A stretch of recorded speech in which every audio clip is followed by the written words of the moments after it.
Hello बच्चों, क्या हाल चाल। आशा करता हूँ आप लोग मस्त हो गए, जबरदस्त हो गए और मन लगाकर पढ़ाई करते होंगे। तो एग्जाम भी नजदीक आ गया और पढ़ाई ज्यादा करना है, इसलिए आपका भाई आप लोगों के लिए लेकर आ गया बायोलॉजी का क्लास 10th का मोस्ट वीवीआई ऑब्जेक्टिव, जो पीवाईक्यू यानी कि प्रीवियस ईयर क्वेश्चन है, जो सीधा लड़ेगा एग्जाम में। और ये क्वेश्चन अपने आप में मस्त होंगे, जबरदस्त होंगे। तो चलिए इस सेशन को शुरू करते हैं। सेशन को शुरू से लेकर अंत तक देखते रहना है, छोड़ना नहीं है, याद रहे। तो शुरू करें, लेकिन शुरू करने से पहले इस वीडियो को लगा दीजिए स्टेटस और शेयर कर दीजिए। अगर आप लोग चैनल पर नए हैं तो चैनल को सब्सक्राइब कर दीजिए और वीडियो अच्छा लगे तो लाइक और कमेंट करके बताइए कि आप लोगों को ये वीडियो कैसा लगा। तो चलिए, आपके लिए आपका भाई तैयार है। क्या आप लोग तैयार हैं? तो लाइए अपने अंदर जुनून, लाइए एक नई ऊर्जा, शुरू करते एक नया दौर। चलिए, तो फिर से आप लोगों का मोस्ट वेलकम है मेरे इस बीए कंसेप्ट के यूट्यूब चैनल पर। और शुरू करता हूं इस चैप्टर का मोस्ट वीवीआई ऑब्जेक्टिव। चैप्टर शब्द नियंत्रण से है। मनुष्य के शरीर की सबसे बड़ी ग्रंथि कौन सी है? 2016-2021 का क्वेश्चन है। ऑप्शन नंबर ए लीवर, अग्न्याशय, अंडाशय, एड्रिनल। मनुष्य के शरीर की सबसे बड़ी ग्रंथि लीवर है। मनुष्य के शरीर की सबसे बड़ी ग्रंथि कौन है? लीवर। मनुष्य के शरीर की सबसे बड़ी ग्रंथि लीवर है। मनुष्य के शरीर की सबसे बड़ी ग्रंथि लीवर है, यानी कि यकृत है। मनुष्य के शरीर की सबसे बड़ी ग्रंथि लीवर है। मनुष्य के शरीर की सबसे बड़ी ग्रंथि लीवर है। ग्वाइटर अथवा घेघा पनपता है किसके कारण? ग्वाइटर अथवा घेघा किसके कारण पनपता है? 2015 का क्वेश्चन। ग्वाइटर अथवा घेघा किसके कारण पनपता है? तो ग्वाइटर अथवा घेघा क्या चीनी के कारण पनपता है, आयोडीन की कमी के कारण पनपता है, रक्त की कमी के कारण, या मोटापा से? चीनी के कमी के कारण क्या ग्वाइटर अथवा घेघा पनपता है? आयोडीन की कमी के कारण पनपता है, रक्त की कमी के कारण पनपता है, या मोटापा से? तो आप कहोगे गुरुजी घेघा या ग्वाइटर रोग जो होता है वो आयोडीन की कमी से पनपता है। ऑप्शन नंबर बी, आयोडीन की कमी से पनपता है। ग्वाइटर अथवा घेघा किसके कमी से पनपता है? तो आयोडीन की कमी से। थायरॉक्सिन का स्राव कहाँ होता है? थायरॉक्सिन का स्राव कहाँ होता है? थायरॉक्सिन का स्राव कहाँ होता है? 2014 का क्वेश्चन है। थायरॉक्सिन का स्राव कहाँ होता है? थायराइड में, यकृत में, वृक्क में, वृषण में। तो थायरॉक्सिन का स्राव थायराइड में होता है। Option number A. थायरॉक्सिन का स्राव कहाँ होता है? थायराइड में। थायरॉक्सिन का स्राव कहाँ होता है? थायराइड में। थायरॉक्सिन का स्राव कहाँ होता है? थायराइड में। थायरॉक्सिन का स्राव कहाँ होता है? थायराइड में। थायरॉक्सिन का स्राव कहाँ होता है? थायराइड में। थायरॉक्सिन का स्राव कहाँ होता है? थायराइड में। आगे देखिए, मानव में डायलिसिस थैली किसे कहते हैं? मनुष्य में डायलिसिस थैली किसे कहते हैं? 2014 का क्वेश्चन। मानव में डायलिसिस थैली किसे कहते हैं? नेफ्रॉन को, न्यूरॉन को, माइटोकॉन्ड्रिया को, इनमें से कोई नहीं। तो मानव में डायलिसिस थैली कहते हैं नेफ्रॉन को। Option number A. मानव में डायलिसिस थैली किसको कहते हैं? नेफ्रॉन को। मानव में डायलिसिस थैली किसको कहते हैं? नेफ्रॉन को। मानव में डायलिसिस थैली किसको कहते हैं? नेफ्रॉन को। मानव में डायलिसिस थैली किसको कहते हैं? नेफ्रॉन को। भोजन का पचना किस प्रकार की अभिक्रिया है? 2014 का क्वेश्चन। भोजन का पचना किस प्रकार की अभिक्रिया है? उपचयन, संयोजन, अपचयन, विस्थापन। बताइए, तो भोजन का पचना किस प्रकार की अभिक्रिया है? तो भोजन का जो पचना है वो एक प्रकार की उपचयन अभिक्रिया है। भोजन का पचना किस प्रकार की अभिक्रिया है? उपचयन। भोजन का पचना किस प्रकार की अभिक्रिया है? उपचयन। भोजन का पचना किस प्रकार की अभिक्रिया है? उपचयन। भोजन का पचना किस प्रकार की अभिक्रिया? उपचयन। एड्रेनलिन हार्मोन स्रावित होता है किससे? एड्रेनलिन हार्मोन किससे स्रावित होता है? 2018 का क्वेश्चन है, बताइए। एड्रेनलिन हार्मोन किससे स्रावित होता है? एड्रेनलिन हार्मोन किससे स्रावित होता है? एड्रेनलिन हार्मोन किससे स्रावित होता है? एबिसिस कमल से, पीयूष ग्रंथि से, हाइपोथैलेमस ग्रंथि से, या अधिवृक्क ग्रंथि से? बताइए। तो एड्रेनलिन हार्मोन जो होता है अधिवृक्क ग्रंथि से स्रावित होता है। Option number D. Adrenaline hormone किससे स्रावित होता है? तो एड्रेनलिन हार्मोन किससे स्रावित होता है? अधिवृक्क ग्रंथि से। अधिवृक्क ग्रंथि से एड्रेनलिन हार्मोन स्रावित होता है। एड्रेनलिन हार्मोन किससे स्रावित होता है? तो देख लीजिए, एड्रेनलिन हार्मोन अधिवृक्क ग्रंथि से। अधिवृक्क ग्रंथि से एड्रेनलिन हार्मोन स्रावित होता है। निम्नलिखित में कौन सा अंग संवेदी ग्राही नहीं है? 2019 का क्वेश्चन। संवेदी ग्राही अंग कौन नहीं है? बताइए, संवेदी ग्राही अंग कौन नहीं है? कान, आंख, नाक, दिमाग। बताइए, संवेदी ग्राही अंग कौन नहीं है? इसमें संवेदी ग्राही अंग दिमाग नहीं है। संवेदी ग्राही अंग कौन नहीं है? दिमाग नहीं है। निम्नलिखित में कौन संवेदी ग्राही अंग नहीं है? संवेदी ग्राही अंग कौन नहीं है? दिमाग नहीं है। संवेदी ग्राही अंग कौन नहीं है? दिमाग नहीं है।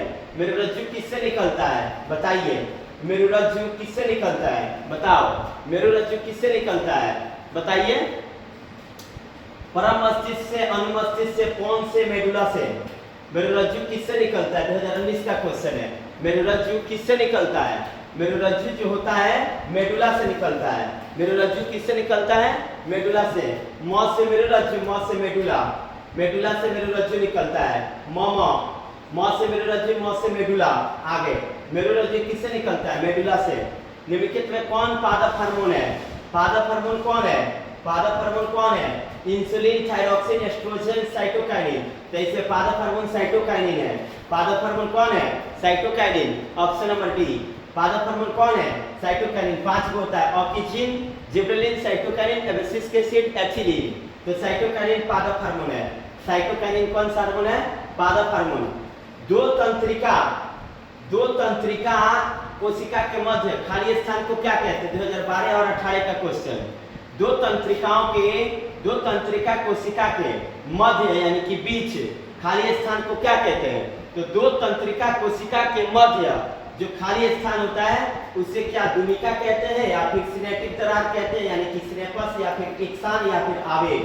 तो दो तंत्रिका होता है उनकी कोशिकाओं के मध्य जो खाली स्थान होता है उसे सिनेपस यानी कि सिनेप्टिक दरार कहते हैं। दो तंत्रिका कोशिका के मध्य खाली स्थान को दो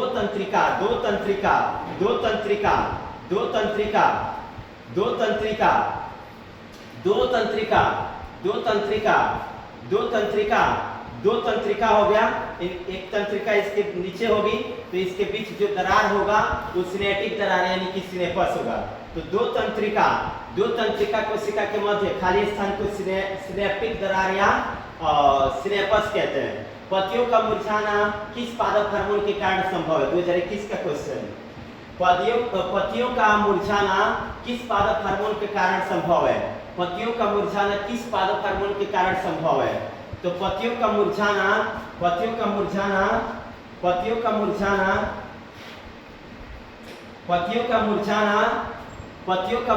किस पादप हार्मोन के कारण संभव है? जिब्रेलिन, साइटोकाइनिन, एब्सिसिक अम्ल, इनमें से सभी। तो पतियों का मुरझाने में एब्सिसिक अम्ल उत्तरदायी है। पतियों के मुरझाने में कौन सा अम्ल उत्तरदायी है? एब्सिसिक अम्ल। एब्सिसिक अम्ल पतियों को मुरझाने में क्या करता है? महत्वपूर्ण भूमिका निभाता है। जिस एब्सिसिक अम्ल को जब पौधों पर छिड़क दो ना तो पत्तियां मुरझा करके गिर जाती हैं। जड़ की अधोगामी वृद्धि है 2018 का क्वेश्चन। जड़ की अधोगामी वृद्धि कौन है? प्रकाश अनुवर्तन, गुरुत्वानुवर्तन, जलानुवर्तन, रासायनिक अनुवर्तन, है ना। तो जड़ की अधोगामी वृद्धि, जड़ को आगे पेड़ पौधों में जो पेड़ पौधा होता है उसके जो जड़ होते हैं उसको आगे बढ़ाने में गुरुत्वानुवर्तन भाग लेता है ना। पेड़ पौधों को जड़ के अधोगामी वृद्धि में भाग लेने वाला कौन अनुवर्तन है? गुरुत्वानुवर्तन, है ना। गुरुत्वानुवर्तन जड़ की अधोगामी वृद्धि करता है। जड़ की अधोगामी वृद्धि कौन करता है? तो जड़ की अधोगामी वृद्धि गुरुत्वानुवर्तन करता है। जड़ की अधोगामी वृद्धि कौन करता है? गुरुत्वानुवर्तन। चलो ध्यान से पढ़ो, मन लगा के पढ़ो, जबरदस्त पढ़ो, अच्छा से पढ़ो, फोड़ दो। जब तक तोड़ेंगे नहीं तब तक छोड़ेंगे नहीं। जड़ की अधोगामी वृद्धि कौन है? जड़ की अधोगामी वृद्धि गुरुत्वानुवर्तन है। जड़ की अधोगामी वृद्धि कौन है? गुरुत्वानुवर्तन। 13 नंबर क्वेश्चन देखो जल्दी से। पोन्स, मेडुला और अनुमस्तिष्क किसका हिस्सा है? 2018 का क्वेश्चन। पोन्स, मेडुला और अनुमस्तिष्क किसका हिस्सा है? अग्र मस्तिष्क का हिस्सा है, मध्य मस्तिष्क का, पश्च मस्तिष्क का, परम मस्तिष्क का। अग्र मस्तिष्क, मध्य मस्तिष्क, पश्च मस्तिष्क, परम मस्तिष्क। पोन्स मेडुला अनुमस्तिष्क, पोन्स मेडुला अनुमस्तिष्क किसका हिस्सा है बताइए? तो पोन्स मेडुला और अनुमस्तिष्क पश्च मस्तिष्क का हिस्सा है। पोन्स मेडुला और अनुमस्तिष्क पश्च मस्तिष्क का हिस्सा है। पोन्स मेडुला और अनुमस्तिष्क पश्च मस्तिष्क का हिस्सा है। पोन्स मेडुला और अनुमस्तिष्क पश्च मस्तिष्क का हिस्सा है। निम्नलिखित में कौन सी अनैच्छिक क्रिया नहीं है? 2018 का क्वेश्चन। वमन, चबाना, लार आना, हृदय का धड़कना अनैच्छिक क्रिया नहीं है ना? अनैच्छिक क्रिया नहीं है, अनैच्छिक क्रिया नहीं जो अपने आप हो जाती है। तो ना चबाना जो है अपने आप ही, तो मनुष्य अपने से चबाता है किसी भी चीज को। तो निम्नलिखित में कौन सी अनैच्छिक क्रिया नहीं है? चबाना। वमन, वमन अनैच्छिक क्रिया है, लार आना अनैच्छिक क्रिया है, हृदय का धड़कना अनैच्छिक क्रिया है, लेकिन चबाना अनैच्छिक क्रिया नहीं है। आगे, आयोडीन की कमी से कौन सा रोग होता है? 2019-2020 का क्वेश्चन। आयोडीन की कमी से कौन सा रोग होता है? तो आयोडीन की कमी से घेघा, मधुमेह, स्कर्वी, एड्स। आयोडीन की कमी से घेघा होता है। आयोडीन की कमी से कौन रोग होता है? घेघा। आयोडीन की कमी से कौन सा रोग होता है? घेघा। आयोडीन की कमी से कौन सा रोग होता है बताइए? आयोडीन की कमी से कौन सा रोग होता है? घेघा। आयोडीन की कमी से कौन सा रोग होता है? घेघा। आयोडीन की कमी से कौन सा रोग होता है? घेघा। आयोडीन की कमी से कौन सा रोग होता है? तो घेघा। मस्तिष्क का कौन सा भाग शरीर की स्थिति तथा संतुलन को अनुरक्षण करता है? 2018 का क्वेश्चन। हाँ, मस्त क्वेश्चन है, बताइए तो भैया। मस्तिष्क का कौन सा भाग शरीर की स्थिति तथा संतुलन का अनुरक्षण करता है? अग्र मस्तिष्क, मध्य मस्तिष्क, अनुमस्तिष्क, इनमें से सभी। मस्तिष्क का कौन सा भाग शरीर की स्थिति तथा संतुलन का अनुरक्षण करता है? 2018 का क्वेश्चन है। मस्तिष्क का कौन सा भाग शरीर की स्थिति और संतुलन का अनुरक्षण करता है? तो मस्तिष्क का वह भाग जो शरीर की स्थिति और संतुलन का अनुरक्षण करता है वो अनुमस्तिष्क है ना? ऑप्शन नंबर सी, अनुमस्तिष्क। कौन है? अनुमस्तिष्क। अनुमस्तिष्क मस्तिष्क के शरीर की स्थिति और संतुलन का अनुरक्षण करता है ना बबुआ? आगे, पादप हार्मोन साइटोकाइनिन सहायक है। साइटोकाइनिन किसमें सहायक है बताओ? साइटोकाइनिन किसमें सहायक है? साइटोकाइनिन 2018 का क्वेश्चन। साइटोकाइनिन किसमें सहायक है? साइटोकाइनिन पादप हार्मोन है और किसमें सहायक है? प्ररोह तथा अग्रभाग की लंबाई वृद्धि के लिए, तने की वृद्धि के लिए, पादप के प्रकाश के मोड़ने के लिए, इनमें से सभी बता दो भैया। तो पादप हार्मोन साइटोकाइनिन प्ररोह अग्रभाग की लंबाई में वृद्धि के लिए, प्ररोह तथा अग्रभाग की लंबाई में वृद्धि के लिए। पादप हार्मोन प्ररोह और अग्रभाग की लंबाई में वृद्धि के लिए। पादप हार्मोन साइटोकाइनिन किसमें सहायक है? पादप हार्मोन साइटोकाइनिन जो है प्ररोह तथा अग्रभाग की लंबाई में वृद्धि के लिए सहायक है। पादप हार्मोन साइटोकाइनिन किसके लिए सहायक है? पादप हार्मोन साइटोकाइनिन किसके लिए सहायक है? पादप हार्मोन साइटोकाइनिन जो है प्ररोह तथा अग्रभाग की लंबाई की वृद्धि के लिए, प्ररोह तथा अग्रभाग की लंबाई की वृद्धि के लिए सही है। चलिए आगे, थायराइड ग्रंथि कौन सा हार्मोन निकलता है बताइए? थायराइड ग्रंथि से कौन सा हार्मोन निकलता है? थायराइड ग्रंथि से कौन सा हार्मोन निकलता है? और थायराइड ग्रंथि से कौन सा हार्मोन निकलता है? थायराइड ग्रंथि से कौन सा हार्मोन निकलता है? वृद्धि हार्मोन, थायरोक्सिन, इंसुलिन। तो थायराइड ग्रंथि से थायरोक्सिन हार्मोन निकलता है। थायराइड ग्रंथि से थायरोक्सिन हार्मोन निकलता है। थायराइड ग्रंथि से निकलने वाला हार्मोन थायरोक्सिन। थायराइड ग्रंथि से निकलने वाला हार्मोन थायरोक्सिन। थायराइड ग्रंथि से निकलने वाला हार्मोन थायरोक्सिन। थायराइड ग्रंथि से निकलने वाला हार्मोन थायरोक्सिन। थायराइड ग्रंथि से निकलने वाला हार्मोन थायरोक्सिन। इंसुलिन की कमी से होने वाला रोग कौन है? 2013, 2015, 2016। 2013, 15, 16 इंसुलिन की कमी से होने वाला रोग एड्स, वेरी घेघा, मधुमेह। इंसुलिन की कमी से ना मधुमेह रोग होता है। ऑप्शन नंबर डी, इंसुलिन की कमी से कौन सा रोग होता है? मधुमेह रोग। इंसुलिन की कमी से कौन सा रोग होता है? मधुमेह रोग। इंसुलिन की कमी से कौन सा रोग होता है? मधुमेह रोग। इंसुलिन की कमी से कौन सा रोग होता है बताओ? इंसुलिन की कमी से कौन सा रोग होता है? मधुमेह रोग। पढ़ोगे? बोलो भैया, पढ़ोगे ना? एकदम ध्यान से पूरा दिमाग को झोंक दो। इंसुलिन की कमी से कौन सा रोग होता है? मधुमेह। ऑटो ग्रंथि को थायरोक्सिन हार्मोन बनाने के लिए क्या आवश्यक है बताइए? O2 ग्रंथि को थायरॉक्सिन हार्मोन बनाने के लिए क्या आवश्यक है? 2018 का लो हवा सा प्रोटीन आयोडीन। तो O2 ग्रंथि को थायरॉक्सिन हार्मोन बनाने के लिए आयोडीन आवश्यक है। O2 ग्रंथि को थायरॉक्सिन हार्मोन बनाने के लिए आयोडीन आवश्यक है। O2 ग्रंथि को थायरॉक्सिन हार्मोन बनाने के लिए जो आवश्यक है वो आयोडीन है। O2 ग्रंथि को थायरॉक्सिन हार्मोन बनाने के लिए कौन उत्तरदायी है? तो O2 ग्रंथि को थायरॉक्सिन हार्मोन बनाने के लिए जो आवश्यक है वो आयोडीन है। एंड्रोजन है, 2020-21 का प्रश्न है। एंड्रोजन बताइए, एंड्रोजन क्या है? नर लिंग हार्मोन, स्त्रीलिंग लिंग हार्मोन, पाचक रस, पैराथायराइड हार्मोन। तो एंड्रोजन जो है नर लिंग हार्मोन है। और वही एक होता एंड्रोजन, एक है एस्ट्रोजन, ये है स्त्रीलिंग हार्मोन। टेस्टोस्टेरोन नर लिंग हार्मोन और प्रोजेस्टेरोन स्त्रीलिंग हार्मोन।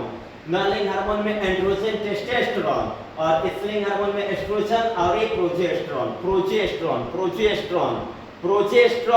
और एस्ट्रोजन। स्त्रीलिंग हार्मोन और एंड्रोजन और टेस्टोस्टेरोन नर लिंग हार्मोन। चलो आगे देखो, इनमें कौन अंतःस्रावी ग्रंथि नहीं है? अंतःस्रावी ग्रंथि नहीं है, हम बता ही देते हैं बच्चों। कौन अंतःस्रावी ग्रंथि नहीं है इसमें कौन अंतःस्रावी ग्रंथि नहीं है? पिट्यूटरी ग्रंथि अंतःस्रावी ग्रंथि है। पिट्यूटरी ग्रंथि को मास्टर ग्रंथि कहते हैं। थायराइड, इससे थायरॉक्सिन हार्मोन स्रावित होता है। ब्रीसार्ड ये अंतःस्रावी ग्रंथि है लेकिन यकृत नहीं है ना? यकृत नहीं है। इनमें से कौन अंतःस्रावी ग्रंथि नहीं है? यकृत नहीं है ना? इसमें से कौन अंतःस्रावी ग्रंथि नहीं है ना? तो यकृत अंतःस्रावी ग्रंथि नहीं है। 22 नंबर का आंसर अंतःस्रावी ग्रंथि यकृत नहीं है। आगे, पिट्यूटरी ग्रंथि से निकलने वाला हार्मोन, पिट्यूटरी ग्रंथि से निकलने वाला हार्मोन कौन है? पिट्यूटरी ग्रंथि से निकलने वाला हार्मोन वृद्धि हार्मोन, थायराइड, इंसुलिन, एंड्रोजन। तो पिट्यूटरी ग्रंथि से निकलने वाला हार्मोन वृद्धि हार्मोन है ना? पिट्यूटरी ग्रंथि जिसे मास्टर ग्रंथि के नाम से भी जाना जाता है।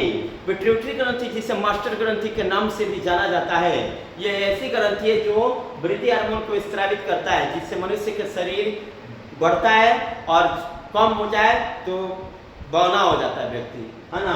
तो वृद्धि हार्मोन, पिट्यूटरी ग्रंथि से निकलने वाला हार्मोन वृद्धि हार्मोन। पिट्यूटरी ग्रंथि से निकलने वाला हार्मोन वृद्धि हार्मोन। पिट्यूटरी ग्रंथि से निकलने वाला हार्मोन वृद्धि हार्मोन। मधुमक्खी के डंक एक अम्ल छोड़ता है जिसके कारण दर्द एवं जलन का अनुभव होता है। वह अम्ल कौन है? मेथनोइक, इथेनोइक, सिट्रिक ऑक्जेलिक, है ना?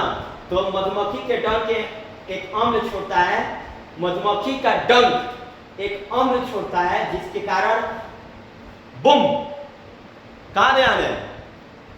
मधुमक्खी का डंक एक अम्ल छोड़ता है। मधुमक्खी का डंक एक अम्ल छोड़ता है जिसके कारण दर्द एवं जलन का अनुभव होता है। उस अम्ल का नाम पता है क्या? मेथनोइक अम्ल, इसे फॉर्मिक अम्ल भी कहते हैं।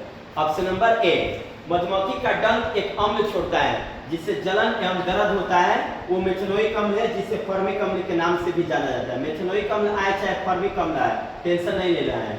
किसे रासायनिक दूध कहा जाता है? उद्दीपक, पाचक रस, हार्मोन, आवेग। किसे रासायनिक दूध कहा जाता है? 2020 का क्वेश्चन है। रासायनिक दूध कौन है जी? रासायनिक दूध उद्दीपक, पाचक रस, हार्मोन, आवेग। तो रासायनिक दूध में हार्मोन है। रासायनिक दूध कौन है? हार्मोन। निम्नलिखित में कौन रासायनिक दूध है? हार्मोन। रासायनिक दूध किसे कहा जाता है? हार्मोन। हार्मोन के कारण ही मनुष्य के शरीर में अनेक प्रकार के बदलाव देखने को मिलते हैं। अनेक प्रकार के बदलाव। पहले हम चुके थे, उस समय की अवस्था हमारी बोली किस प्रकार की थी, हमारे शरीर में किस प्रकार के बदलाव हुए, अब किस प्रकार के बदलाव है, सारा श्रेय जाता है हार्मोन को। तो ये रासायनिक दूध कहलाता है हार्मोन। हार्मोन को रासायनिक दूध कहते हैं। हार्मोन को रासायनिक दूध कहते हैं। तंत्रिका तंत्र के रचनात्मक एवं क्रियात्मक इकाई को क्या कहते हैं? तंत्रिका तंत्र के रचनात्मक एवं क्रियात्मक इकाई को क्या कहते हैं? नेफ्रॉन, न्यूरॉन, सेरिब्रम, इनमें से कोई नहीं। तो तंत्रिका तंत्र के रचनात्मक एवं क्रियात्मक इकाई को न्यूरॉन कहते हैं। ऑप्शन नंबर बी, तंत्रिका तंत्र की रचनात्मक एवं क्रियात्मक इकाई को क्या कहते हैं? तंत्रिका तंत्र की रचनात्मक एवं क्रियात्मक इकाई को जीना जीना जीना रे उड़ा गुलाल मही तेरी चुनरिया। तो तंत्रिका तंत्र तंत्र की रचनात्मक एवं क्रियात्मक इकाई न्यूरॉन है। तंत्रिका तंत्र के रचनात्मक एवं क्रियात्मक इकाई न्यूरॉन है। शरीर का संतुलन कौन बनाए रखता है बताइए? शरीर का संतुलन कौन बनाए रखता है? सेरिबेलम, क्रेनियम, मस्तिष्क स्टेम, सेरिब्रम। तो शरीर का संतुलन बनाए रखने में सेरिबेलम है, सेरिब्रम मत कह देना लोग, सेरिबेलम। शरीर का संतुलन बनाए रखता है सेरिबेलम, सेरिबेलम, सेरिबेलम शरीर का संतुलन बनाए रखता है। 2021 का क्वेश्चन है, सेरिबेलम शरीर का संतुलन बनाए रखता है। सेरिबेलम शरीर का संतुलन बनाए रखता है। सेरिबेलम शरीर का संतुलन बनाए रखता है। किशोरावस्था में होने वाले शारीरिक परिवर्तन का क्या कारण है? 2021 का क्वेश्चन। टेस्टोस्टेरोन, एस्ट्रोजन, थायरॉक्सिन और भी दोनों बताओ। तो किशोरावस्था में होने वाले शारीरिक परिवर्तन का कारण पता है क्या है? टेस्टोस्टेरोन और एस्ट्रोजन, ये दो ऐसा हार्मोन है जो किशोरावस्था में बदलाव करते हैं। एस्ट्रोजन और टेस्टोस्टेरोन किशोरावस्था में बदलाव करने वाला हार्मोन है। किशोरावस्था में परिवर्तन करने वाला हार्मोन कौन है? किशोरावस्था में जब मनुष्य के शरीर में ना अनेक प्रकार के बदलाव होते हैं, त्वचा तैलीय हो जाता है, आवाज बदलने लगता है, दोनों काखों के बीच बाल आ जाते हैं, दोनों जांघों के बीच जनन ग्रंथियों पर बाल आ जाते हैं, अनेक प्रकार के स्तन ग्रंथियों में बदलाव होते हैं। तो ये सारा का श्रेय किसको जाता है? Testosterone, estrogen. किशोरावस्था में होने वाले शारीरिक परिवर्तन को कारण क्या है? टेस्टोस्टेरोन और एस्ट्रोजन, ये अभी दोनों। कौन पादप हार्मोन नहीं है? पादप हार्मोन नहीं है, पादप हार्मोन नहीं है। Ethylene, cytokinin, auxin, oxytocin. देखिए एथिलीन पादप हार्मोन है, साइटोकाइनिन पादप हार्मोन है, ऑक्सीजन पादप हार्मोन है, लेकिन ऑक्सीटोसिन पादप हार्मोन नहीं है। लेकिन ऑप्शन नंबर सही कौन होगा? डी। निम्नलिखित में पादप हार्मोन कौन नहीं है? पादप हार्मोन कौन नहीं है? तो ऑक्सीटोसिन पादप हार्मोन नहीं है, ऑक्सीटोसिन पादप हार्मोन नहीं है, ऑक्सीटोसिन पादप हार्मोन नहीं है, ऑक्सीटोसिन पादप हार्मोन नहीं है। चलिए, पौधों और पशुओं की कोशिका का वैज्ञानिक अध्ययन क्या कहलाता है? 2021 का क्वेश्चन। अनुवांशिकी, कोशिका विज्ञान, साइटोजेनेटिक्स, उत्तक विज्ञान। बताइए, क्वेश्चन लाजवाब है, बताइए। पौध और पशुओं की कोशिकाओं का वैज्ञानिक अध्ययन, कोशिकाओं का वैज्ञानिक अध्ययन, पौधों और पशुओं की कोशिकाओं का वैज्ञानिक अध्ययन क्या कहलाता है? कोशिका विज्ञान, है ना। पौधों और पशुओं की कोशिकाओं का, पौधों और पशुओं की कोशिकाओं का, पौधों और पशुओं की कोशिकाओं का वैज्ञानिक अध्ययन क्या कहलाता है? कोशिका विज्ञान। पौधों और पशुओं के, पौधों और पशुओं के, पौधों और पशुओं के कोशिकाओं का वैज्ञानिक अध्ययन क्या कहलाता है? कोशिका विज्ञान। चलिए आगे देखिए। मानव शरीर में सबसे लंबी कोशिका कौन है? रक्त कोशिका, मांसपेशी, तंत्रिका कोशिका, दिल की कोशिका। मानव शरीर में सबसे लंबी कोशिका कौन है? मानव शरीर में सबसे लंबी कोशिका पता है कौन है? मानव शरीर में सबसे लंबी कोशिका तंत्रिका कोशिका है। मानव शरीर में सबसे लंबी कोशिका तंत्रिका कोशिका है। मानव शरीर की सबसे लंबी कोशिका कौन है? तंत्रिका कोशिका। टेस्टोस्टेरोन किससे स्रावित होता है? 2021 का क्वेश्चन है। टेस्टोस्टेरोन किससे स्रावित होता है? वृषण से, वृक्क से, अंडाशय से, थायराइड ग्रंथि से। तो टेस्टोस्टेरोन जो है वृषण से, वृषण से, वृषण से, वृषण, टेस्टिस। टेस्टोस्टेरोन किससे स्रावित होता है? टेस्टोस्टेरोन से, टेस्टोस्टेरोन से, टेस्टोस्टेरोन से, टेस्टोस्टेरोन से। रुधिर चाप नियंत्रित करता है थाइमस द्वारा, थायराइड द्वारा, एड्रिनल द्वारा, वृषण द्वारा। तो रुधिर चाप नियंत्रित होता है एड्रिनल द्वारा, ऑप्शन नंबर सी। और रुधिर चाप किसके द्वारा नियंत्रित होता है? बताइए, रुधिर चाप किसके द्वारा नियंत्रित होता है? रुधिर चाप किसके द्वारा नियंत्रित होता है? तो रुधिर चाप एड्रिनल द्वारा नियंत्रित होता है। 2021 का क्वेश्चन है। रुधिर चाप किसके द्वारा नियंत्रित होता है? एड्रिनल के द्वारा। रुधिर चाप किसके द्वारा नियंत्रित होता है? एड्रिनल के द्वारा। रुधिर चाप किसके द्वारा नियंत्रित होता है? एड्रिनल के द्वारा। मानव मस्तिष्क का औसत भार कितना होता है? 1.4 kg दिया है, 2 kg दिया है, 1 किलोग्राम दिया है।